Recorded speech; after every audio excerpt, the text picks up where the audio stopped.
Just ఎందుకంటే చాలా మంది అనుకుంటారు అన్ని ముద్రలు మేము వేయలేమండి, సింపుల్ ఏదన్నా ఉంటే చెప్పండి అంతేనా కదా. స్వామి భారతం అంతా మేము చదవలేము, ఏదో ఒక్కటి ఆచరించే భారత ఫలితం అంతా వచ్చేటట్టు చూడండి అని వేదవ్యాసుని ఒక ప్రశ్న అడిగారంట. ఆయన అన్నాడు, భారత సారమంతా నువ్వు చదవనక్కర్లేదు, అదొక్కటి ఫాలో అయితే చాలు అన్నారు. ఏమన్నారు? పరోపకారాయ పుణ్యాయ పాపాయ పరపీడనం అన్నారు. సింపుల్గా భారత సారమంతా ఇదే నాయన అన్నారు. వాళ్ళ శిష్యులు ఉంటే వేదవ్యాసుని అడిగారంట, ఇంత పెద్ద గ్రంథం స్వామి 24 కేజీలు నేను చదవలేను అంతేనా కదా, దాని సారమంతా ఒక్క ముక్కనే చెప్పండి అంటే ఇంకా చెప్పేశాడు ఒకటే అంతేనా కదా. అంటే అయ్యా పరువుల పీడిస్తేనే పాపము అంతేనా కదా, పరోపకారమే పుణ్యము, పరువులకు ఉపకారం చేస్తే పుణ్యము, పరువులను పీడిస్తే పాపం నాయన, ఇంతే భారత సారం అన్నారు. కనుక ఆ విధంగా కడిగడి వెన్నలకెళ్ళి పిడికెడు, కడిగడు పెరుగులకెళ్ళి పిడికెడు వెన్న తీసిచ్చినట్టుగా ఈ క్రియాయోగం ఎందుకంటే సింపుల్, దీన్ని దేని మీద ఆధారపడుతుంది క్రియాయోగం. అసలు ఏది చేస్తాను, ఈ ముద్ర చేయలేము, మాకేమి ఇది చేయలేము, సింపుల్గా అనిపిస్తే ఈజీగా టైం లేని వాళ్ళు, బిజీ ఉన్న వాళ్ళు, ఓపిక లేని వాళ్ళు ఉంటుంది కదా, నాకు ఓపిక తక్కువ స్వామి చేయాలి సింపుల్గా చెప్పండి కొంచెం అనేవాళ్ళు ఉంటారు. రకరకాలుగా వాళ్ళు ఉండడం వల్ల బాగా ఆలోచన చేసి ఓహో ఈ ప్రాణాయామం మీద క్రియాయోగం ఉంటుంది కదా, చక్కగా కళ్ళు మూసుకొని మేరుదండం మెటాలు పెట్టుకొని ఇక గంట సేపు ప్రాణాయామం చేసి అరగంట సేపు ధ్యానంలో ఉండాలి. లేకపోతే 15 నిమిషాలు ప్రాణాయామం చేసి అంతర్ముఖ ప్రాణాయామం చేసి 15 నిమిషాలు మెడిటేషన్. ఇంకా ఓపిక తక్కువ వాళ్ళు 5 నిమిషాలు ప్రాణాయామం 5 నిమిషాలు ధ్యానం నుంచి స్టార్ట్ చేశారనుకో, నెలకు రోజు 1 నిమిషం పెంచాలి. పెంచితే నెలకు 30 నిమిషాలు అరగంట వరకు వస్తుంది. అంటే ఒక 5 నిమిషాలు ఆల్రెడీ చేస్తున్నాం కాబట్టి 35 నిమిషాలకు వచ్చింది. ఇక మీరు 2 నెలల లోపల 70 నిమిషాలకు వస్తారు కానీ 65 నిమిషాలకు వస్తారు. ఆటోమేటిక్గా మనకి తెలియకుండానే అభ్యాసం అయిపోతుంది అంతేనే కదా. వైన్ తాగిన వాడికి ఉంటుంది, ఒక పెగ్గు వేసే వరకే పడిపోతాడు, వేరొక అభ్యాసం లేనట్టుంది, ఒక్క పెగ్గుకి పడిపోయింది అంటాడు. నాకు ఫుల్ బాటిల్ కొట్టినా ఎక్కుతలేదు నాయన అంటాడు. నిజా అట్లాంటి అది నడుల్లో ఇంకిపోయింది అంతేనా. అలాగే బాగా సాధన చేస్తూ చేస్తూ చేస్తూ చేస్తూ ఉన్న తర్వాత ఏమవుతుందంటే మన మనసు అంతర్ముఖమవుతుంది. ఈ ధ్యానంలో ధ్యానం విషయం యొక్క అనుభవిస్తాం, ఈ మనసు చాలా అంతర్ముఖమవుతుంది. ఎందుకంటే ఈ మనసు చంచలమైన మనసుని ప్రాణాయామ టెక్నిక్ ద్వారా, ప్రాణాయామ కాడు వలన ఏనుగునైనప్పటికీ కూడా గొలుసుతోటి కట్టి వేస్తే, పిల్లలు కట్టి వేస్తే ఎక్కడ వెళ్ళదు. అలాగే ఈ ప్రాణాయామ ద్వారా ఈ యొక్క పరమాత్మ అనే గుండకు కట్టి వేయాలి, ఇంకెక్కడ వెళ్ళదు. ఈ చంచలమైన మనసు అనే ఏనుగుని పరమాత్మ అనే పిల్లలకి యోగా అనే గొలుసు ద్వారా చేతి ద్వారా కట్టేయాలి, కట్టి వేస్తే ఇలాంటి వెళ్ళదు. అయితే చాలా మట్టుకు ఏంటంటే సింపుల్గా ఏంటంటే ప్రాణాయామ అరగంట చేసి అరగంట ధ్యానం చేయండి, 1 అవర్ అంతర్ముఖ ప్రాణాయామం చేసి 1 అవర్ మెడిటేషన్ చేయండి. మీ మనసు వెంటనే అంతర్ముఖం అవుతుంది. కనుక ఇంకా ఇది ఒకటి ఎంత ఎక్కువ చేస్తే అంత మంచిది. మనం చక్కగా స్ట్రైట్గా కూర్చొని ఈ ప్రాణాయామాలు ఎంత ఎక్కువ చేస్తే అంత బెనిఫిట్. సెలవు దినం ఉంది, రోజంతా 24 గంటలు ఎవరు 10-12 గంటలు ఎవరు కూర్చోలేరు కొత్తలా. కానీ 1 అవర్ చేసినాం అనుకోండి, అరగంట ప్రాణాయామం అరగంట మెడిటేషన్, మళ్ళీ ఒక 1 అవర్ గ్యాప్ ఇవ్వండి, మళ్ళీ అరగంట ప్రాణాయామం అరగంట మెడిటేషన్, మళ్ళీ 1 అవర్ గ్యాప్ ఇవ్వండి. ఇలా ఇలా ఇలా ఇలా చేస్తే మీరు 5-6 అవర్స్ సెలవు దినంలో చేయొచ్చు. మీకు తెలియకుండానే అంత ప్రాక్టీస్ చేసి ఉంటారు, అందులో అభ్యాసం అవుతుంది. ఇప్పుడు మనము ఒక రాయి ఉంది, ఇప్పుడు ఒకటి దెబ్బ గుంటే పగులుతుందా? ఒక 10-20 దెబ్బలు అదే సుత్తతోటి దమ్మ కొట్టేసాం అనుకో, టక్కున పగిలి కూర్చుంటుంది. అలాగే మనము ఉదయం సాయంత్రం చేసే సాధన వలన కొంత బెనిఫిట్ ఉంటుంది. కానీ అఖండ మౌన ధ్యానంలో అనంతమైన శక్తి సంప్రాప్తిస్తుంది. అందులో అభ్యాసం అవుతుంది, ప్రాక్టీస్ అవుతుంది, వంట పడుతుంది సాధన. అలాగే మనకు ఒక పట్టు సాధిస్తాం మనం. కనుక అలాగే ఈ విధంగా మనకు ఒక మంచి సాధనలో పట్టు సాధిస్తాం. కనుక మీరు రోజు చేసే సాధనతో పాటు నెలకు ఒకటి కానీ 15 రోజులకు ఒకసారి రోజు కానీ, నెలలో ప్రతి సండే కానీ, అదేమో సండేనే ఎక్కువ పనులు ఉంటాయి స్వామి అంటారు చాలా మంది. అవునా? ప్రోగ్రామ్స్ ఫిక్స్ చేసుకుంటారు కదా. సరే ఏదైనా మీకు వీలైనంత సాధ్యమైనంత వరకు. కొంతమంది ఏ ఫంక్షన్స్కు ఓరు, ఏ పెళ్లిళ్ళకు ఓరు, ఏమి లేదు, వస్తే డ్యూటీ లేదంటే సాధన చేసేటోళ్ళు ఉన్నారు. అంతేనా? అట్లా మీ మీ ఆలోచనని బట్టి ఇట్లా నెలకు 1 కానీ 2 కానీ 3 కానీ ఇట్లా మౌన ధ్యానాలు చేయడం వలన ఆ రోజు ద్రవాహారం లాంటివి తీసుకోండి, జావ లాంటివి తీసుకోండి, ద్రవాహారం లాంటివి తీసుకోండి, జ్యూసులు తీసుకోండి అందులో, లేదంటే మొలక ధాన్యాల జ్యూస్ తీసుకోండి, అలాగే కూరగాయలు కానీ ఆకుకూరల జ్యూసులు కానీ ఫ్రూట్ జ్యూస్ కానీ ఇటువంటివి తీసుకొని చేయొచ్చు రోజంతా కూడా. జావలో కూడా మీరు కొంచెం 2 స్పూన్ల జీడిపప్పు బాదం పప్పు అటువంటి 2 స్పూన్ల జావలో అది కలుపుకుంటాం అనుకోండి, ఎంత మంచి ప్రోటీన్ అందుతుంది. కొన్ని పాలు వేయండి అందులో, ఎంత మంచి ప్రోటీన్స్ అందుతాయి. అట్లా అప్పుడు మనకు ఆహారము కరెక్ట్ మనకు భర్తీ అవుతుంది కరెక్ట్గా. అట్లా మీరు చూస్తూ పోతుండాలి. శరీరాన్ని సుకుమారంగా చేసుకోకూడదు, అలానే ఎక్కువ ఫుడ్ ఇచ్చి శరీరాన్ని ఇది చేసుకోకూడదు. ఎక్కువ ఆహారం ఇస్తే శరీరానికి హాని, తక్కువ ఇస్తే శరీరము పోషణ నిలవదు. అలాగే అసలు ఇవ్వకుంటే కష్టం. కనుక మితాహారం యుక్తాహార విహారస్య యుక్త చేష్టసు కర్మసు యుక్త స్వప్నావబోధస్య యోగో భవ దుఃఖ అని భగవద్గీతలో 6వ అధ్యాయంలో ధ్యాన యోగి ఎట్లా ఉండాలి అంటే మితమైన ఆహారం తీసుకోమంటున్నాడు, మితంగా నిద్రపోమంటున్నాడు, మితంగా పనులు చేయమంటున్నాడు, మితంగా సాధన ప్రారంభంలో మితంగా ధ్యానం చేయి, అన్నిట్లలో మితంగా ఉంటూ అంటున్నాడు. అప్పుడు మనకు అనంతమైన దుఃఖాలని తొలగించే ఈ యోగం మనకు వంటబడుతుంది. కనుక అన్నిట్లో మితి తప్పితే గతి తప్పుతుంది. అంతేనా కదా? బ్రేకులు లేని బండి గమ్యం చేరుకుంటుందా? నియమం లేని జీవితం నశ్రేయో నియమం వినా. శాస్త్రం ఏం చెప్తుంది? నియమం పెట్టుకోకపోతే శ్రేయస్సు లేదు. ఒక ఆఫీసులో ఎప్పుడు పడితే అప్పుడు వెళ్తామా? ఒక స్కూల్కు ఎప్పుడు పడితే అప్పుడు వెళ్తామా? చెప్పండి, వెళ్ళాం కదండి. ఒక టైం టేబుల్ ఉంటుంది కదా.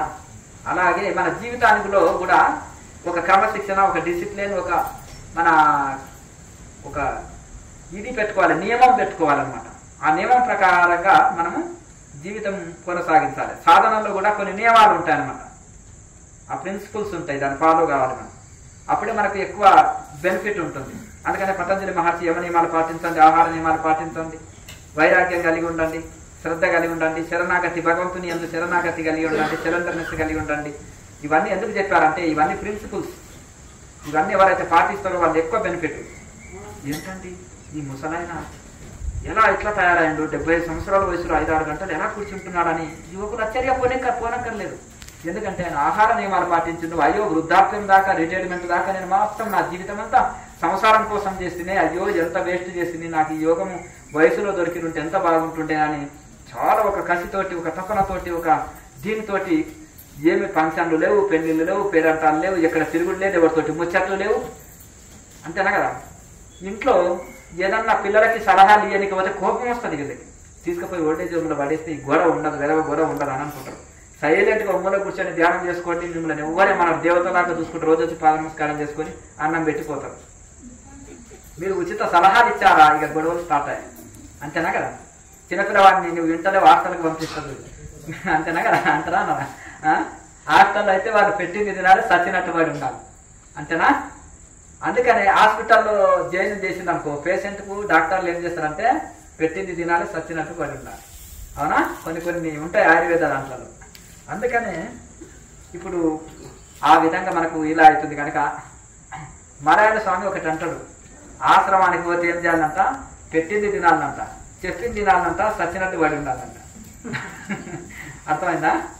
అట్లా అనేవారు. అట్లా దానివల్ల ఏంటిదంటే ఆ నియమాలు పాటించడం వలన మొదలు కొద్దిగా కష్టం కావచ్చు, కానీ తర్వాత ఇది అభ్యాసం అవుతుంది కదా. 1 వీక్ ప్రాక్టీస్ చేశారనుకో, ఇంటికి పోయి అదే ఇది చేసుకోవాలి. ఎవరింట్లో వాళ్ళకి స్వేచ్ఛ ఉంటుంది, ఫ్రీడమ్ ఉంటుంది, ధైర్యం ఉంటుంది. అడవిలో పోయి కూర్చున్నాం, ఏ జంతువులు వచ్చానో, తేలు వచ్చానో, పాము వచ్చానో ఉంటుందా ఉండదా? ఇప్పుడు ఓపెన్గా అంత ఫ్రీడమ్గా చేస్తారా? అక్కడ అడవిలో కూర్చున్నారు, రాత్రిపూట ఏమొచ్చినో ఏంటో అని భయం ఉంటుంది కదా. ఇప్పుడు మన ఇంట్లో మనం కూర్చున్నాము, తలుపులు వేసుకున్నాము, తలుపులు తెరిచున్నా ఏ భయం లేదు మనకు. హాయిగా మన ఇంట్లో హాల్లో కూర్చున్నా మనకు స్వేచ్ఛ ఉంటుంది, నచ్చింది తింటాం, ఇష్టం వచ్చినట్లు ఉంటాం, ప్రశాంతంగా ఉంటుంది, ధైర్యం ఉంటుంది, ఫ్రీడమ్ ఉంటుంది, స్వేచ్ఛ ఉంటుంది. అన్ని రకాలుగా మనకు మన ఇల్లే స్వర్గము, వైకుంఠం. మీకు తెలియదు అడవుల్లో ఏముంది, ఇక్కడేముంది, అక్కడే ఉంది అని మీరు భ్రమపడతారు. అర్థమైందా? కనుక గృహస్థులు అనే వాళ్ళు ఎలా ఉండాలి? ఏమి ఫ్యామిలీ ఒకదాన ఈయన ఒకదాన జాబ్ కాదు, అది పెద్ద రోగం. అర్థమైంది కదా? అట్లా కాదు. జంతువులని, పక్షులని ఆదర్శంగా తీసుకోవాలి. సాయంత్రం వరకు ఏం చేస్తాయి? ఉదయం సూర్యోదయానికి పోయి భోజనానికి వెళ్తాయి, సూర్య అస్తమయానికి గూడు చేరుకుంటాయి జంతువులు పక్షులు. అది నియమపాలన ఉంది, ఆహార నియమాలు పాటిస్తున్నాయి, ఎండా వాన చలి ఓడ్చుకుంటాయి, ప్రకృతి చిందే తింటాయి, అవునా కదా? అన్ని నియమపాలన చేస్తున్నాయి. ఇంకా మనుషులది అస్తవ్యస్తంగా ఉంది, అందుకని ఇన్ని సమస్యలు ఉన్నాయి. కనుక జంతువులని పశు పక్షులని ఆదర్శం తీసుకోవాలి. ఉదయం పోయి డ్యూటీకి వెళ్ళిందంటే సాయంత్రం ఇల్లు చేరుకోవాలి, ఉదయం సాధన చేసుకొని పోవాలి, మళ్ళీ సాయంత్రం వచ్చి చేయాలి. సెలవు దినాల్లో కాస్త ఎక్కువ చేయాలి సాధన. అట్లా కనుక ఇవి మనము ఎందుకంటే ఈ నియమములు పాటిస్తే మనకే ఎక్కువ బెనిఫిట్. వృద్ధులు కూడా గొప్ప స్థితిలో ఉన్నారు ఇక్కడ. ఎట్లా సాధ్యమైంది? 75 సంవత్సరాల వయసులో వాళ్ళు 7-8 గంటలు కూర్చొని చేస్తున్నారు. 2 సంవత్సరాలు ప్రాక్టీస్ చేశారు, ఎక్కువ అవసరం లేదు. మరి ఎట్లా సాధ్యమైంది? వాళ్ళు ఆహారంలో డైట్లో చేంజ్ చేసుకున్నారు, వైరాగ్యం కలిగి ఉండి ఎప్పుడు సాధన చేస్తున్నారు వాళ్ళు, ఇంకా వేరే ధ్యాసనే లేదు. అందుకని నేను చెప్తాను, మన క్రియాయోగం చేసే 75 ఏళ్ల యువకు అంటే వృద్ధ యువకులని అర్థమైంది కదా, నిద్రా ధ్యానము అర్థమైంది కదా, యంగ్ యువకులని పోటీ పెడతాను, కాంపిటీషన్ అర్థమైంది కదా. వాళ్ళు 20 సంవత్సరాల ధ్యానం, వీళ్ళది 2 సంవత్సరాల ధ్యానం, అర్థమైందా? మరి చూద్దాం, వాళ్ళది 5 నిమిషాలు 10 నిమిషాలకు వికెట్ అవుట్. ఇంకా వాలిపాయ ఇక్కడనో అక్కడ వాలిపాయ తెల్లకని లేదు, అవునా? ఎందుకంటే అభ్యాసం లేదు, సరి అయిన శిక్షణ తీసుకోలేదు, సరి అయిన గైడెన్స్ లేదు, సరి అయిన వారు నేర్చుకున్నది నిద్రపోయే వాళ్ళ దగ్గర, అర్థమైంది కదా. ఇక అదే నేర్చుకున్నాడు, అదే నిజం అనుకున్నాడు, అదే భ్రమలో ఇక కుర్చీకి వాళ్ళు గోడకు వాళ్ళు హాయిగా నిద్ర పెడితే దోమలు ఈగలు నోట్లకి ఎక్కడ ఏం పోతున్నావో తెలుస్తలేదు, ఎక్కడ వారిపోతున్నాడో తెలుస్తలేదు. ఇక నడుము నొప్పి వచ్చే, కాళ్ళ నొప్పి వచ్చే, కీళ్ళ నొప్పి వచ్చే సూర్యునికి యువకుడు, అర్థమైందా? ఇక అట్లా ఈ పరిస్థితి ఎట్లా ఎందుకు వచ్చిందంటే అస్తవ్యస్తంగా శిక్షణ తీసుకుంటే ఇలా ఉంటుంది. శాస్త్రీయంగా శిక్షణ తీసుకుంటే ప్రతిదానికి ఒక ఫార్ములా ఉందా? ట్రైను, బస్సు, ఫ్లైట్ ఒక ఫార్ములా మీద నడుస్తుందా? ఒక ట్యాబ్లెట్కి ఒక ఫార్ములా ఉందా? ఒక ఔషధానికి ఒక ఫార్ములా ఉందా? ఉంది కదా.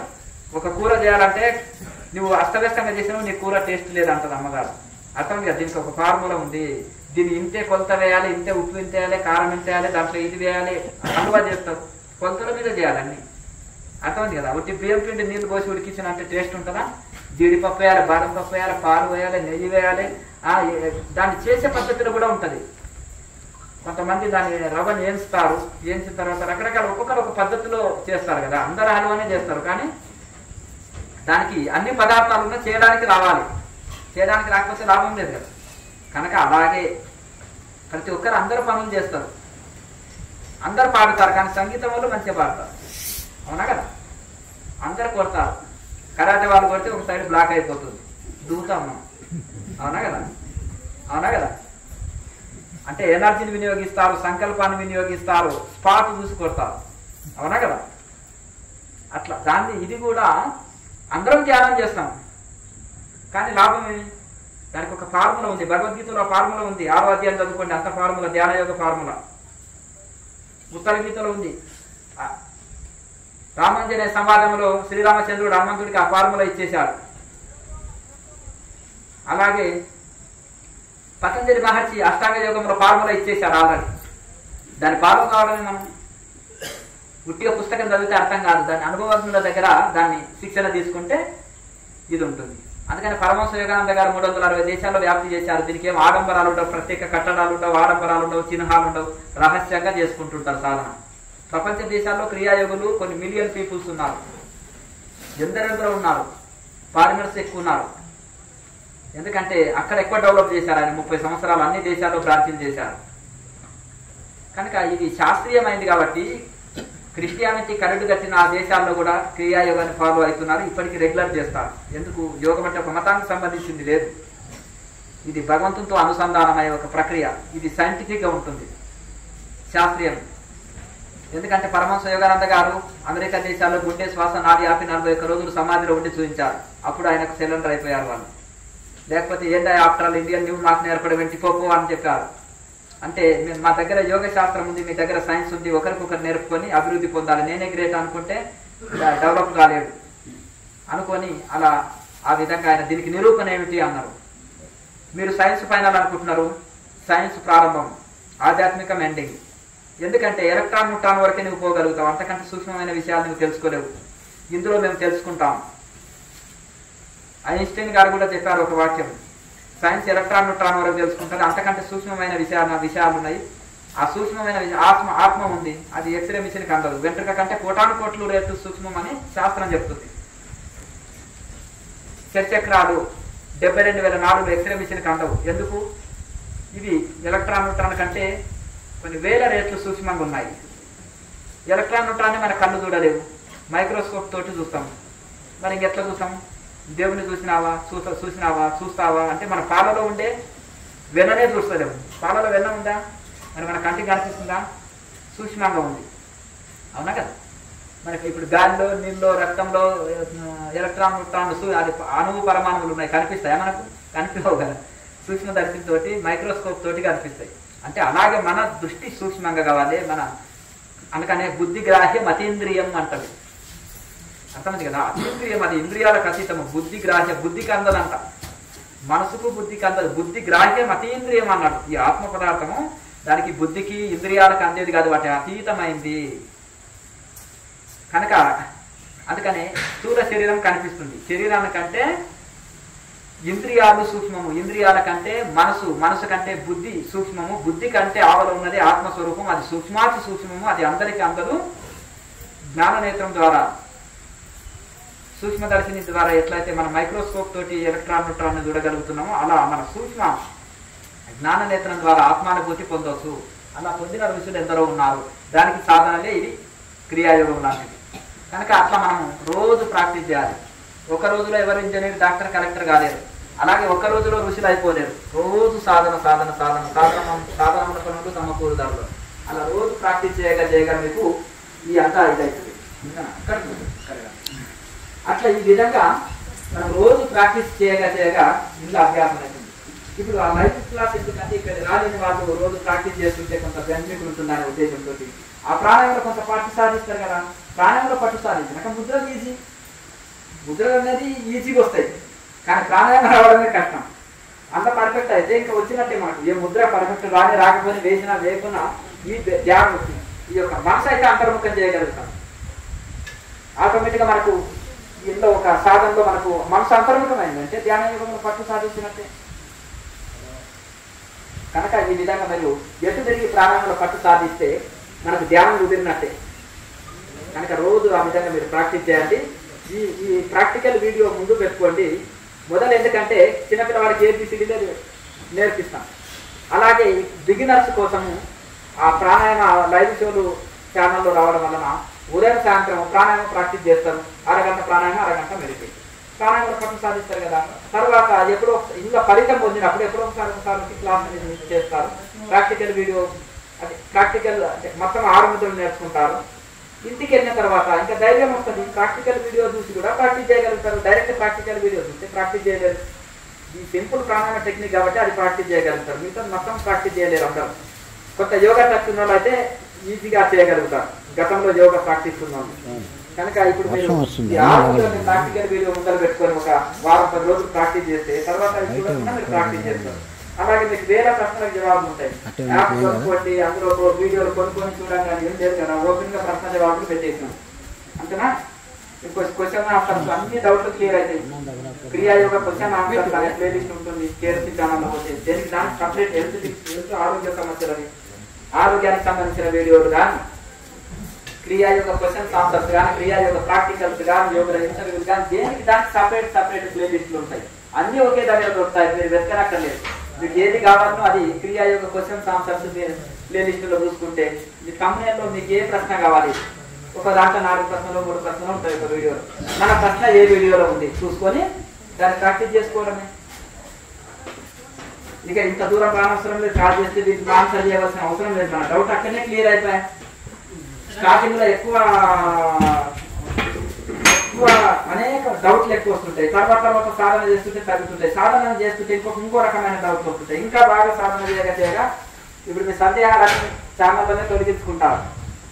ఇక మీకు ఇంకా చాలా మటుకు ఇంకా సాధనలు మీకు డౌట్లు తగ్గిపోతుంటాయి. సాధనలో ఇంకా డీప్ గా వెళ్తుంటే కొత్తలో ఉన్నంత డౌట్స్ రావు.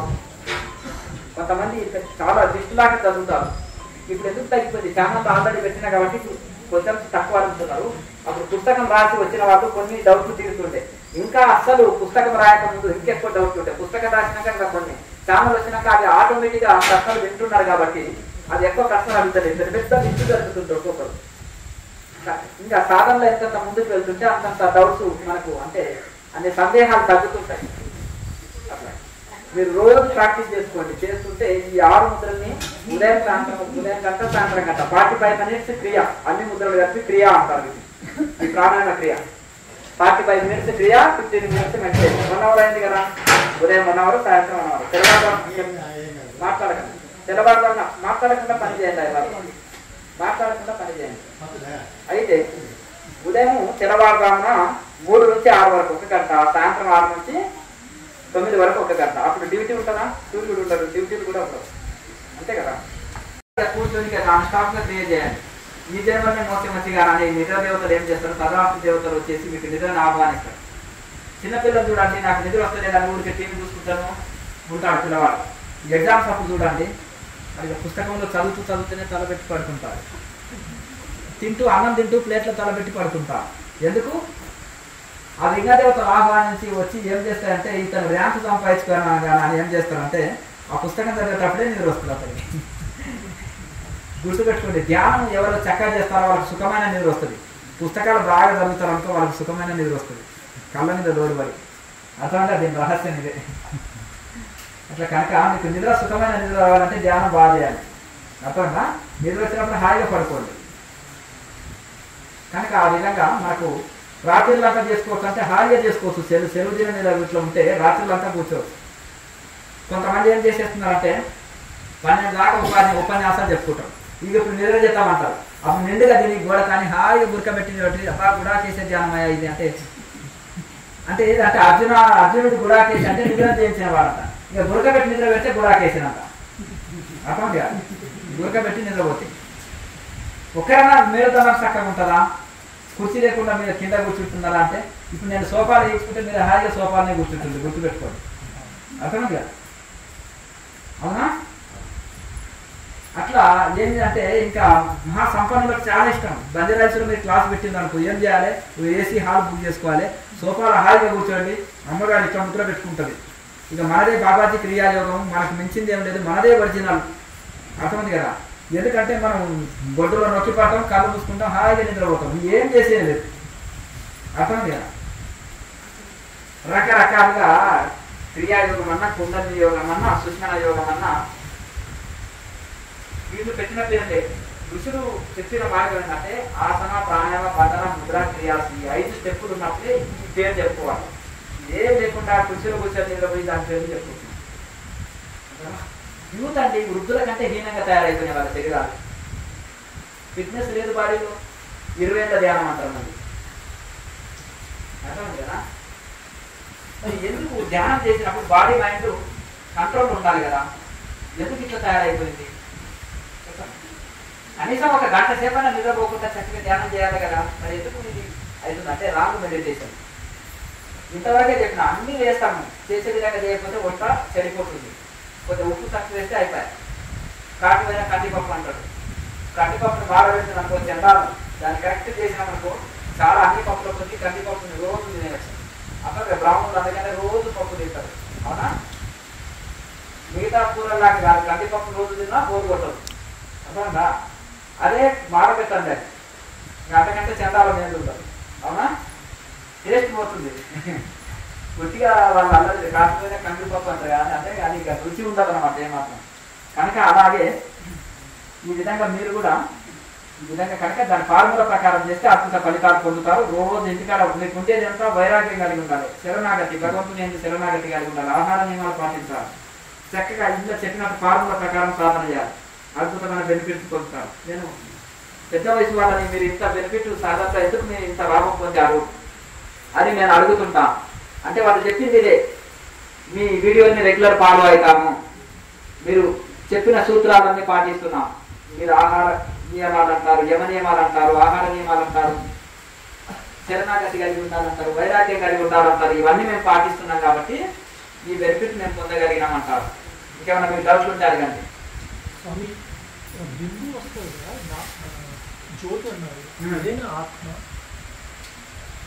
ఇప్పుడు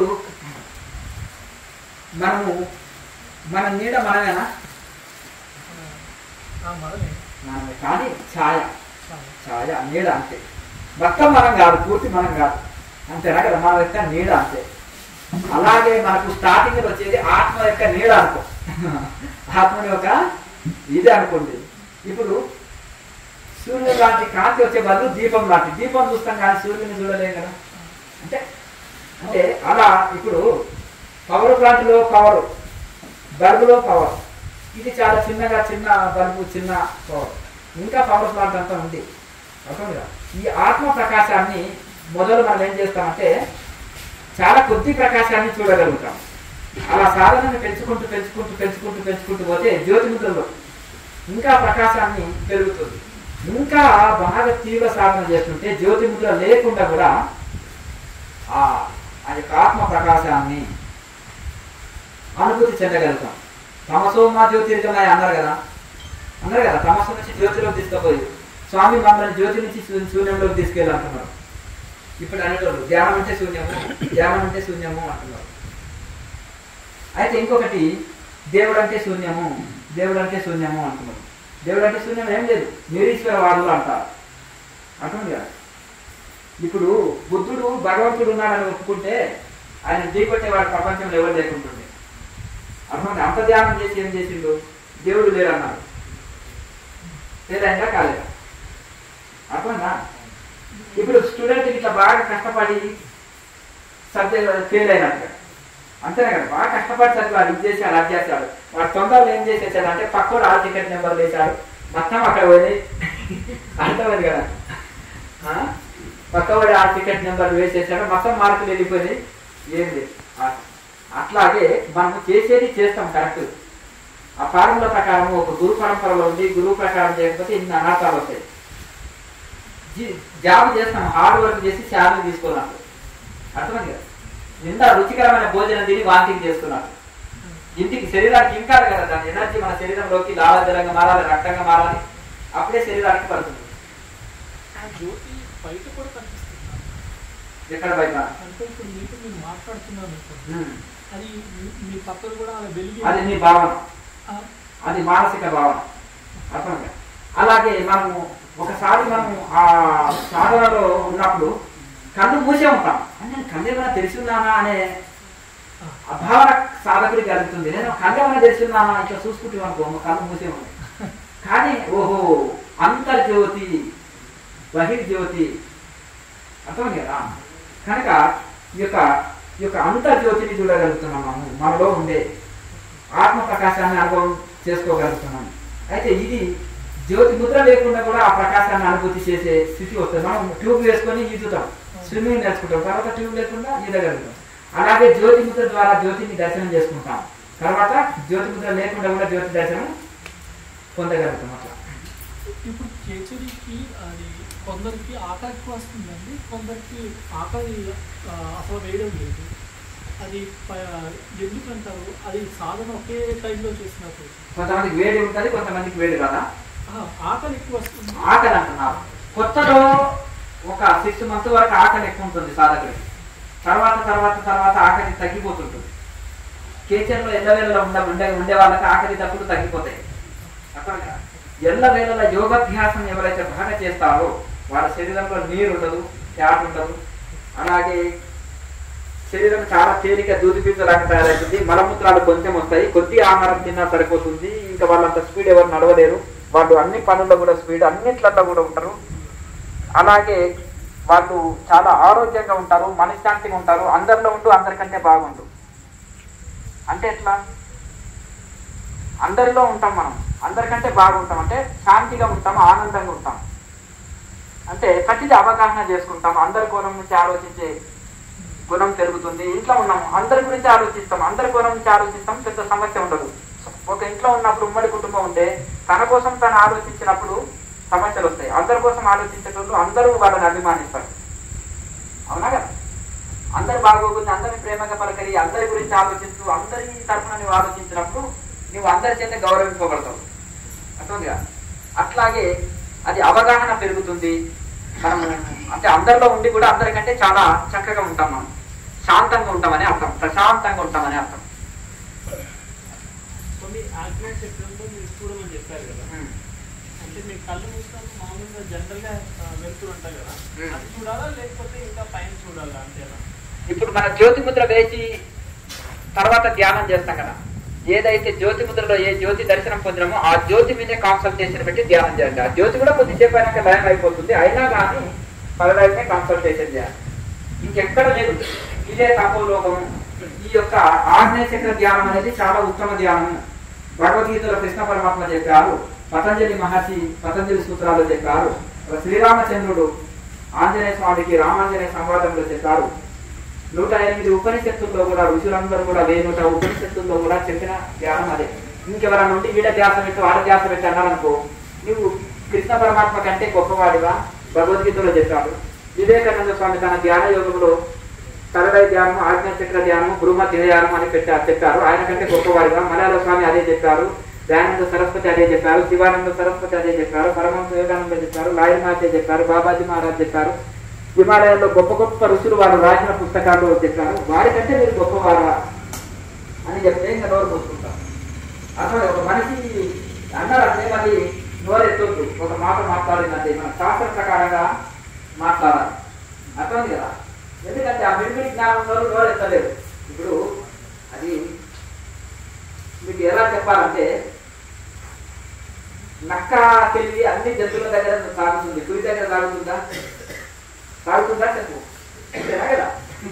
దాన్ని మధ్య పెట్టలేదు కదా. అలాగే అమాయకుల దగ్గర మన మిడిమిడి శాస్త్రజ్ఞానంతో వాళ్ళని బోధ కొట్టియచ్చు మామూలు ఆఫ్ మైండ్ వాళ్ళు.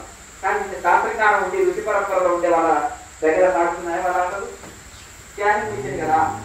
ఇప్పుడు వాళ్ళన్నీ చెప్పగలుగుతారు. అలాగే ఇంకొకటి, మీరు ఏ పరంపరలో చెప్పండి, మీ ఫార్ములా ఏదో నేను చెప్తాను. అవునా కదా? ఒక ట్యాబ్లెట్ చెప్పినాం అనుకోండి, దాని ఫార్ములా చెప్పేయగలుగుతారు. ఎందుకు? అందులో ఎక్స్పీరియన్స్ ఉన్నారు. అర్థమైంది కదా? ఇప్పుడు అందులాగే ప్రతి ఒక్కటి కూడా ఒకదానికి ఒక ఫార్ములా ఉంటుంది. ఒక్కొక్క కంపెనీ కారుకు ఒక ఫార్ములా ఉంటుంది, ఒక ఫ్లైట్కు ఒక ఫార్ములా ఉంటుంది. దాన్ని బట్టి మనం తెలుసుకోగలుగుతాం. ఒక పరంపరని బట్టి ఆయన ఏ సిద్ధాంతాలు పాటించిండు ఇవన్నీ తెలుసుకోవచ్చు. ఏ గ్రంథాన్ని ఫాలో అవుతారు వాళ్ళు ఏ రకమైన ధ్యానాన్ని ఫాలో అవుతారు, వాళ్ళ జీవన విధానం ఏ విధంగా ఉంటాయి, వాళ్ళ సూత్రాలు ఏంటి, వాళ్ళ నియమాలు ఏంటి ఉంటాయి కదండి. ఇప్పుడు ఒక్కొక్క స్కూల్లో ఒక్కొక్క నియమం ఉంటుందా? క్రిస్టియన్ స్కూల్లో ఒకటి, ఇస్లామిక్ స్కూల్లో ఒకటి, అంతేనా కదండి? ఉంటాయా? ఇప్పుడు మన సరస్వతి శిశు మందిర్లో ఒక పద్ధతి ఉంటాయా? ఉండవు.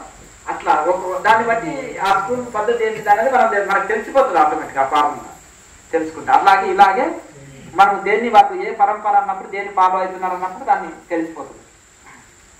మీరు మోక్షం అని చెప్పారు కదా, మనిషి ఎందుకు మోక్షం కోసం ట్రై చేయాలి? మన ప్రీవియస్ జన్మ గుర్తులేనప్పుడు మీకు ఏంటి ప్రాబ్లం నెక్స్ట్ జన్మ తీసుకోవడానికి? ఇప్పుడు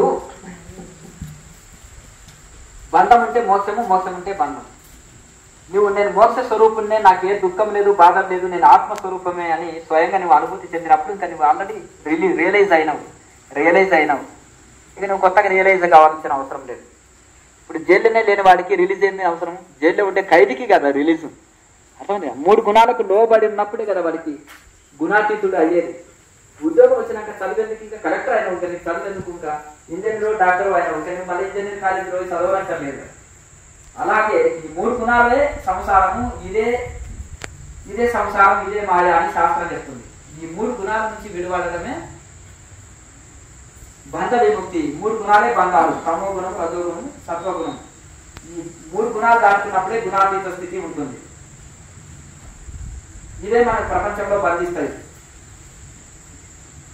ఇదే మనకు ఇది ఉంటుంది. అలాగే చింత చెట్టు తన పురుగుని మానుకోలేదు, వేప చెట్టు తన చేతుని మానుకోలేదు, గులాబీ తన సువాసనలు లేకుండా అది ఉండలేదు. అలాగే ఈ గుణాలకు లోబడిన వాళ్ళు ఈ గుణాల ప్రకారంగానే ప్రవర్తిస్తుంది. చింత చెట్టు తన ప్రకారమే, చింత వచ్చిన పురుగు కావాలి, తనకు వెళ్ళిపోయిన ఆకు కానీ కర్ర కానీ నోట్లో పెట్టుకున్న పుల్లగా ఉంటుంది. అర్థమైందా? తమో గుణస్తుడు ఏ కార్యం చేసినా అర్థమైంది కదా, తమో గుణ ప్రకారంగా ఉంటాయి. రజో గుణస్తుడు ఏ కార్యం చేసినా, ఏం మాట్లాడినా, ఏమి తిన్నా, మాట్లాడినా, ఏ పని చేసినా తనకు అనుకూలంగానే ఉంటాయి. ఇప్పుడు నేను ఇంజనీర్ అంటే ఇంజనీర్ అయిపోను, డాక్టర్ అంటే డాక్టర్ అయిపోను, కలెక్టర్ అంటే కలెక్టర్ అయిపోను, అహం బ్రహ్మస్మి అనుకుంటే అయిపోతారా? చాలా మంది అనుకుంటారు అహం బ్రహ్మస్మి అనుకో. ఈ సాధనలు ఎందుకంటే ఇవంతా శ్రమ.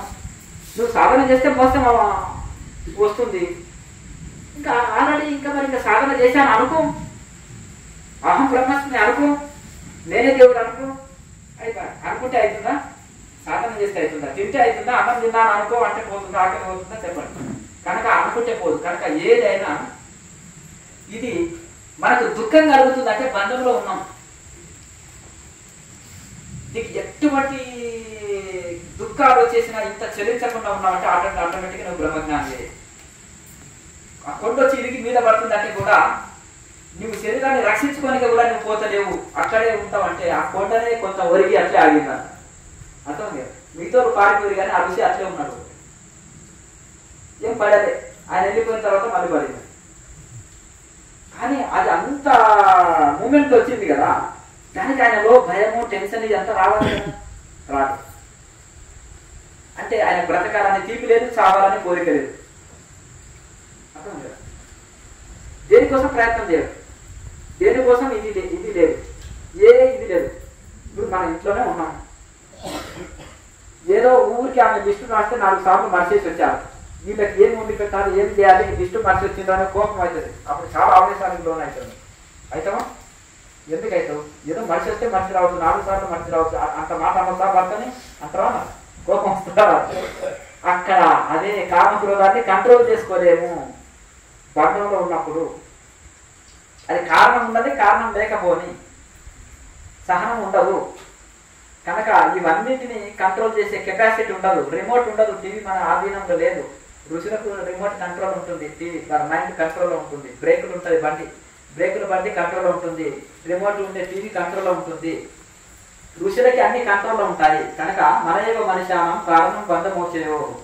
ఈ మనసే మోక్షాన్ని ఇస్తుందంట, మనసే బంధాన్ని ఇస్తుంది. మలిన మనసు మనని ప్రపంచంలో బంధిస్తుంది, సంసారంలో బంధిస్తుంది. శుద్ధ మనసు మనని మోక్షాన్ని కలిగిస్తుంది. అన్ని సంసారంలో ఉంటాడు. ఋషులు ఫ్యామిలీ లైఫ్లో ఎంత సప్త ఋషులు ఫ్యామిలీ లైఫ్లో ఉన్నారు. గాయమాసే, కబీర్ దాసు, బ్రహ్మంగారు, ఎంతో మంది మహనీయులు కూడా వీళ్ళంతా ఫ్యామిలీ లైఫ్లో ఉండి చాలా మంది అంటారు అందరు గృహస్థాశ్రమంలో ఉన్నారు కదా స్వామీజీ, మరి ఎందుకు మీరు ఇట్లా ఈ విధంగా ఉన్నారు కదా, గృహస్థాశ్రమంలో మోక్షం పొందలేమా అని చాలా మంది అంటారు. పొందగలం, కానీ వారి ఋషులంతా వైరాగ్యం కలిగి ఉంటే మనం కూడా పొందగలుగుతాం. వాళ్ళు ఆ పూటకు భోజనం కోసం పని చేశారు, మిగతాప్పుడు ఇళ్ళ సాధనలు ఉన్నారు, వైరాగ్యం ఉన్నారు, దేని మీద ఆశ లేదు. మనము అట్లా లేము కదా. మరి అట్లుంటే తప్పకుండా. ఇప్పుడు ఓ కలెక్టర్ ఉన్నాడు, ఆయన ఎంత కష్టపడ్డది ఉండో మనం అంత కష్టపడ్డది కలెక్టర్ అవుతాం, అంతే కదా. అట్లా ఆ ఋషులు ఎంత పరిశ్రమ చేసిందో అంత పరిశ్రమ చేస్తే మనం ఋషులుగా అవుతాం. కానీ మనం పరిశ్రమ చేయము ఋషులు కావాలంటే, లేకపోతే ఊహించుకోండి, అనుకోండి అంటే ఇది అయ్యే పని కాదు. కనుక ఈ విధంగా మనకు ఇవి ఈ సుఖ దుఃఖాలని బ్యాలెన్స్ చేయలేము, లాభ నష్టాలని బ్యాలెన్స్ చేయలేము, కామక్రోధాలని బ్యాలెన్స్ చేయలేము, కోపతాపాన్ని బ్యాలెన్స్ చేయలేము. సరే, మీ ఆవిడ ఏం చేసింది, మీరు బాగా ధ్యానం చేస్తున్నారు, సూతం ఏం నేర్చుకున్నారు మీరు అని ఆ రోజు ఉప్పు వేయకుండా పెట్టి నాకు టీవీ సీరియల్ మీద ఉందా, కూర మీద ఉందా నీ మనసు అంటారా? టీవీ బాగా కూడా 100% అసలు ఉప్పే లేదంటే వేసినానంటే అంటే చూడు నువ్వు తిను అంటే ఏమో మర్చిపోయినావేమో ఆయన అన్నారు అనుకోండి, అంతేనా కదా. కోపం వచ్చేస్తుంది, కొద్ది స్థానం అలిచి వస్తే కనీసం కడుపుంటే తిండి కూడా లేదు ఇంట్లో, అంతేనా కదా. అంటే మంచిగా చేసి పెడదాం భర్తకు పిల్లలకి అనేది లేదు, ఎప్పుడు టీవీ సీరియల్ చూసుకుంటా అంటే కోపం వస్తుందా, అంతేనా కదా. ఇంకా సగం తినేసి నాకు ఏం లాభమే ఉంది అని. కానీ అట్లా ఈ విధంగా మనకి ఇవన్నీ ఏది వచ్చినా తట్టుకోలేము. ఇవన్నీ అదే ఒక రుచి ఉన్నాడు అనుకోండి, శుభ్రంగా తిని చేయగలిగేస్తారు. కంచంలోకి వచ్చింది కడుపులో పోయింది, నాయన నాకేం రుచి తెలియదు. స్వామి టేస్ట్ బాగుందా, భోజనం మంచిగా చేశారా, మా ఇంట్లో మావిడ బాగా చేసిందా అని ఒక గృహస్థులు ఒక స్వామిని పిలిచి భోజనం పెట్టాను అనుకో, నాయన కంచంలోకి వచ్చింది కడుపులోకి పోయింది నాకేం తెలియదు అని, అంతేనా కదా.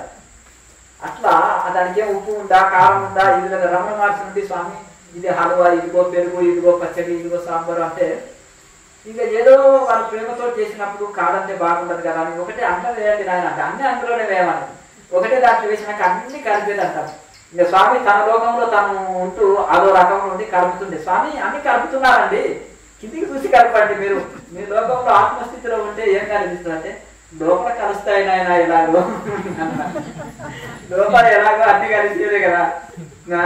మనమేమో హల్వా వేరుగా తింటాం, తీపి కదా, అంతేనా, లాస్ట్కి పెరుగు వేసుకుంటాం, మజ్జిగ వేసుకుంటాం, రసం వేసుకుంటాం, అట్లా లోపల ఎలాగో కలుస్తాయి నాయన అని తినేసారు అన్నట్టు. అట్లా ఆ విధంగా మహనీయులకు నారకమే ఉండి లేనిది, కళ్ళుండి లేనిది, చెవులుండి లేనివి, అంతేనా కదా. అట్లా జీవన మృతుని వల్ల ఉండేవాడే జీవన్ముక్తుడు. అంటే బ్రతికుండి శవం లాగా ఉంటాడు అంట, అర్థం కదా. శవానికి కోరికలు ఉంటాయా? బ్రతికుండి శవం లాగా ఉండేవాడు బ్రహ్మజ్ఞానులు అంటారు. మరి వాళ్ళు ఫ్యామిలీ లైఫ్లో లేదా పిల్లల బాధ్యత నెరవేర్చారు, పెన్షన్ డబ్బులు బాధ్యత రావాలని మన ఇంకా కొన్ని రోజులకు దేహం వదులుతాను లాయమాసే అన్ని చక్కబెట్టారు. ఎందుకు? ఫ్యామిలీ లైఫ్లో వచ్చినప్పుడు కొన్ని బాధ్యతలు అంటే దీనికి ఎంత ఆశ ఉందండి ఫ్యామిలీ మీద అనొచ్చా? చెప్పండి. భౌతికంగా అట్లే అనిపిస్తుంది. ఇదేం రుచి అండి, అది పెన్షన్ డబ్బులు ఎవరెత్తకపోయినా ఈయన తెలియదు, మన భార్య పిల్లల పేరు మీద వచ్చేటట్టు చేస్తున్నాడు పోయి ఈ ముసల్తనంలో అనాలి కదా. మరి అంత రెస్పాన్సిబిలిటీ సోమరి కాదు, సోహం పరుగు. ఎందుకు అంటే ఈ మధ్యలో నాకు ఏ పని చేయబుద్ధి అయితే జాబ్ చేయబుద్ధి అయితే ఇంట్లో ఏ పని చేయబుద్ధి అయితే మావిడ ఏమైనా కూరగాయలు తెచ్చినట్టు ఏమన్నా చేయబుద్ధి అయితే నాకు, లేకపోతే నాకు ఇంట్లో ఏ పని చేయబుద్ధి అయితే తిని హాయిగా పడుకుంటాం అని అంటే అది సోమరితనం అంటారు. అర్థమైందా? ఆరోగ్యమా? ఒక్క నిమిషం చెప్తాను. అయితే ఇది పూర్తి చేసి అయితే ఈ విధంగా సోమరి సోహం పనులు ఒకే రాకుంటాడు. మలయాళ స్వామి చెప్తారు, సోమరి సదా దేహసుఖమే కోరుతుంటూ అంటారు. సోమరి పోతూ సదా దేహసుఖమే, కష్టపెట్టవద్దు శరీరాన్ని, హాయిగా ఏ పని లేకుండా 3 పూటలు రుచికరమైంది దీన్ని హాయిగా పడుకుంటే చాలు అని కోరుకుంటాడు. కానీ సోహం పరుడు శరీరాన్ని కర్తవ్యకరమని చక్కగా చేస్తాడు, చాలా బాధ్యతని విస్మరించాడు. కరెక్ట్ డ్యూటీ జాబ్ కాడ బాధ్యతాయుతంగా చేస్తాడు. ఇంటికి వచ్చినప్పుడు యజమాని కదా, అది తన బాధ్యతలు చక్కగా చేస్తాడు. మళ్ళీ తన సొంత సాధన మోక్ష సాధన కదా, తన కోసం. ఈ సాధన అనేది ఎవరి కోసం వాళ్ళు చేసుకునేదాన్ని. ఇప్పుడు జాబ్ చేస్తున్నాడు, సమాజ శ్రేయస్సు కుటుంబ శ్రేయస్సుకు పనికొస్తుంది, ఓకే. సాధన చేసుకుంటున్నాడు, ఇది దేనికి? తన మోక్షం కోసం తాను. ఇది కూడా మిస్ కావద్దు, మళ్ళీ అది చేయాలి ఇది చేయాలి. కనుక ఋషులు మహానుభావులు ఈ అన్ని బాధ్యతలను చక్కగా నెరవేరుస్తారు. సోమరితనంతో ఉన్నప్పుడు ఏది నెరవేరుతాం, కానీ ఋషిగా ఫీల్ అవుతాము. నేను ఏదో పెద్ద ధ్యాన యోగిని అనుకుంటాము, నాకు ఏది చేయబుద్ధి కావడమే గ్రేట్ కదా, ఉదాసీనతే గ్రేట్ కదా, దేని పట్టించుకోకపోవడమే గ్రేట్ కదా అంటారు. ఇది సోమరితనం. నువ్వు గృహస్థుడివి, నీకు ఒక జాబ్ ఉంది, నువ్వు వ్యవసాయదారుడివి, లేకపోతే నువ్వు వ్యాపారివి, నీ కర్తవ్యం నీవు నెరవేరుస్తూ సాధన చేయడం ఉత్తమం. నీకు వైరాగ్యం వచ్చింది, నాకు మెల్లమెల్ల సాధన వేస్తూ మరి పెళ్లి చేసుకున్నావు, అంతేనా కదా. లేనప్పుడు చిన్నప్పుడే వైరాగ్యంతో నువ్వు సాధనలో గడిపితే నేను ఎవరేమన్నారు? శంకరాచార్య, దయానంద సరస్వతి, గొప్ప గొప్ప ఋషులు ఎవరని అంటారా? చిన్నప్పుడు వైరాగ్యం వచ్చింది, గురువులను కలిశారు, వెళ్ళారు. గృహస్థుడికి అది కొన్ని బాధ్యతలు ఉంటాయి. అప్పుడు ఏం చేయాలంటే సాధనని మెల్లమెల్లగా పెంచుకుంటూ ఏం చేయాలి? పిల్లల బాధ్యతలు అయిపోయిన తర్వాత అర్థమైంది కదా, ఇక భార్య భర్తలు మాట్లాడుకొని ఇద్దరు సాధనలో గడపవచ్చు. అర్థమైంది కదా, పిల్లల బాధ్యతలు అయిపోయినంత వరకు అప్పుడు ఏ దోషం రాదు. ఈ లోపల నేను ఒక ఫ్యామిలీకి ద్రోహం చేస్తున్నా అనే బాధ అతను ఏ అడిగికి వెళ్ళినా ధ్యానం చక్కగా ఉండలేదు, అవునా కదా. అట్లా కనుక ఈ విధంగా మనకు కొన్ని బాధ్యతలు ఉంటాయి. కనుక సోమరిగా గడపొద్దు, సోహం పరుడిగా ఉండాలి. కర్తవ్య కర్మని అన్ని నిర్వర్తిస్తూ కూడా మనం ఎల్లవేళలా వైరాగ్యం కలిగి ఉండి సాధన చేస్తున్నారు. ఆ ఋషులంతా ఇలాగే ఉండి చేశారు. వాళ్ళ బాధ్యతలు ఎక్కడ విస్మరించారు. ఏ ఋషి యొక్క మీరు జీవితాన్ని చదివినా కానీ చాలా క్రమశిక్షణగా ఉంటుంది వాళ్ళది. ఫ్యామిలీ బాధ్యతలు కానీ కుటుంబ బాధ్యతల్ని చక్కగా నెరవేరుస్తూ సాధనలో వాళ్ళు ఉన్నత శిఖరాలు అందుకున్నారు. అందరికీ ఆదర్శంగా ఉన్నారు. వారి జీవితాన్ని మనం చదివి ఇన్స్పిరేషన్ అవుతాం. మిగతా గృహస్థులు ఆ మహానుభావుల జీవితాన్ని ఇన్స్పిరేషన్ అవుతుంటాం. అట్లా అలాగే ఇక్కడ నాకు వైరాగ్యము అంటే దేని మీద ఆసక్తి లేకపోవడం, కానీ అన్ని బాధ్యతలు నెరవేరుస్తూ నాకు ఇది కావాలి, ఇది వద్దు, ఇది లేని నేను జీవించలేనని దానికి దాసులం కాము, దానికి బానిసలు కాకుండా ఉండడమే. నాకు ఏదైనా ఓకే అనే స్థితిలో ఉంటాం. ఇప్పుడు మనం ఏంటంటే ఆత్మజ్ఞానము వచ్చిందా మనకు రాలేదా అంటే ఏదైనా మనం సమానంగా తీసుకొని సమత్వం యోగ ఉచ్యతే, అన్ని సమానంగా తీసుకోవడమే యోగము, అదే బ్రహ్మజ్ఞానం. భేదభావం చూపడమే అన్ని సమానంగా తీసుకోకపోవడమే పెద్ద రోగం. అర్థమైందా? మనకి ఎందుకు అయ్యే సాధన అంటే సుఖ దుఃఖాలని లాభ నష్టాలని జయాపజయాన్ని బ్యాలెన్స్ చేయలేకపోతున్నాం. అది బ్యాలెన్స్ చేసిన దాకా సాధన అవసరం. ఉద్యోగం వచ్చిన దాకా చదువు అవసరం. అంతేనా? అట్లమాట అదన్నీ సమంగా తీసుకునే శక్తి వచ్చినప్పుడు మనం రియలైజ్ అయినట్టే. అంతేనా కదా? అన్నిటి నుంచి రియలైజ్ అయినట్టే, ఆత్మజ్ఞానం పొందినట్టే. అట్లా అయ్యా అడగండి మీ క్వశ్చన్. యోగ సాధన లక్ష్యం ఆరోగ్యమా లేదా జ్యోతి జ్యోతి జ్యోతి దర్శనం కొరకేనా? మోక్షం కోసం మధ్యలో వచ్చిపోయేది ఇవన్నీ. ఇప్పుడు శ్రీశైలం పోవడము ఆ యొక్క సున్నిపెంట దగ్గర మైలురాయి దగ్గరికి రా అంటే ఆ మైలురాయి ఆయన మధ్యలో ఒకటి వస్తుంది, అది దాన్ని అక్కడ కూర్చోనికే లేదు. అవన్నీ అటువంటి మైలురాళ్ళు ఎన్నో వస్తుంటాయి. మీకు ఆరోగ్యం చక్కబడుతుంది, మనశ్శాంతి కలుగుతుంది, కొన్ని అనుకున్న కోరికలు నెరవేరుతాయి, సంకల్ప శక్తి పెరుగుతుంది, అనుకున్నది నెరవేరుతుంటాయి. అలాగే ఆరోగ్యం చక్కబడే, మనశ్శాంతి కలిగే, సంకల్ప శక్తి పెరిగే. అలాగే నువ్వు కొన్ని దివ్య అనుభూతులు ఎన్నడూ ఊహించని అలౌకిక అనుభూతులు. ఇది లౌకికంగా కళ్ళతో చెవులతో ముక్కుతో అనుభవిస్తాం కదా, శబ్ద స్పర్శ రూపరసంగా ఇవన్నీ అనుభవిస్తుంటాం. ఇవన్నీ ఇదే ఆనందం అంటారు. దీనికంటే కొత్తదైన ఒక అలౌకిక ఆనందాన్ని కూడా మీరు సాధకులైన వాళ్ళు అనుభవిస్తారు. అలాగే ఇంకా అది ఎన్నో గొప్ప గొప్ప ఆయన అనుభూతులు పొందుతుంటాం. ఈ అన్ని దాటుకొని మన స్వస్వరూపంలో మన ఆత్మలో మనం లయమైపోయి మన స్వస్వరూపంలో నిలిచి మన ఆత్మానుభూతి పొంది నేను శరీరం కాదు ఆత్మస్వరూపాన్ని, నాకు సుఖ దుఃఖాలు ఏవి లేవు, నేను అన్ని కాలాల్లో అన్ని యుగాల్లో ఉంటాను, నేను ఆత్మస్వరూపాన్ని అనే స్వయం అనుభవం పొందుతాను. ఎప్పుడైతే నిర్వికల్ప సమాధి ద్వారా రియలైజ్ అవుతామో ఈ దర్శనాలు ఇవన్నీ ఒక ఆనందాన్ని కలిగిస్తాయి, సాధనలో ఒక ఉత్సాహాన్ని కలిగిస్తాయి, ఒక ఆనందాన్ని కలిగిస్తాయి. కానీ ఇంకా ముందుకు వెళుతూ అక్కడే ఆగొద్దు. ఇంకా ముందుకు వెళుతూ ఉంటే అప్పుడు మనకు ఒక వీటి అన్నిటి నుంచి కూడా మనం బంధ విముక్తి లభిస్తుంది. ఇది లేకపోతే నేను బ్రతకలేము, ఇది శాశ్వతం అని పట్టుకొని కూర్చోండి. శరీరం అశాశ్వతం, ఈ లోకం అనిత్యం, నిత్యం కాదు ఇది. కానీ భగవంతుడు ఆత్మ అనేదే సత్యము, నిత్యము, శాశ్వతము. వాటి ఆ అనుభూతి కోసమే ప్రాకులాడాలి. ఆ ఆత్మానుభూతి కోసమే మనము, ఆ అన్వేషణ కోసమే మనం మానవ జన్మ వచ్చింది. దానికోసం మనం వీటి కోసం కాదు. ఇప్పుడు సాయంత్రం వరకు పళ్ళు దోముకుంటూ ఉంటాం కదా, ఒక జీవితం అంటే మనం దినచర్యలో ఒక భాగం పళ్ళు దోమడం అనేది. కానీ సాయంత్రం వరకు దోముకుంటుంటాం కదా, ఇవన్నీ కూడా కర్తవ్య కర్మలు అనేది ఒక బాధ్యత. ఈ జీవితంలో మనకు ఒక వంతుకు వచ్చిన కర్మలు అవన్నీ చకచక నెరవేర్చుకొని సాధన మనం చేసుకోవాలి. కొంతమందికి సమయం కుదురుతుంది, కొంతమందికి ఎందుకు కుదురుతలేదు. వైరాగ్యం కలిగి ఉండి అన్ని చక్క పెట్టుకొని అనవసరమైన పనులు వదిలిపెడితే అవసరమైన పనులు చేయగలుగుతాం. అనవసరమైన వాటి కోసం టైం వేస్ట్ చేస్తే అవసరమైన పనులు చేయలేకపోతాం. అంతేనా? కనుక ఇది మనకు ఈ ప్రపంచంలో ఏ ఆనందం అని దేనికోసం ప్రాకులాడుతున్నామో అసలైన ఆనందం రూపాయి ఖర్చు లేకుండా కూర్చున్న దగ్గరనే కుదిరితే మోక్షం పొందవచ్చు. కూర్చున్న దగ్గరనే ఆ బ్రహ్మానంద స్థితిని మనం అనుభవించాలి. పచ్చడి పెడుతున్నారా? పచ్చడి పెట్టించండి. కిచిడి చేసినావా? సరే. కొంచెం నలిపేసి పెట్టు.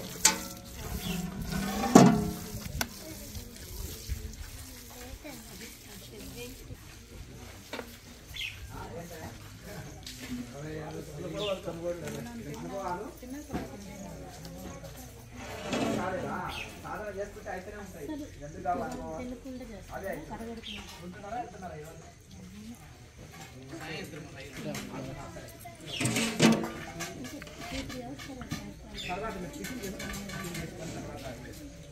అంతా ఒకటేసారి చేసేయాలి.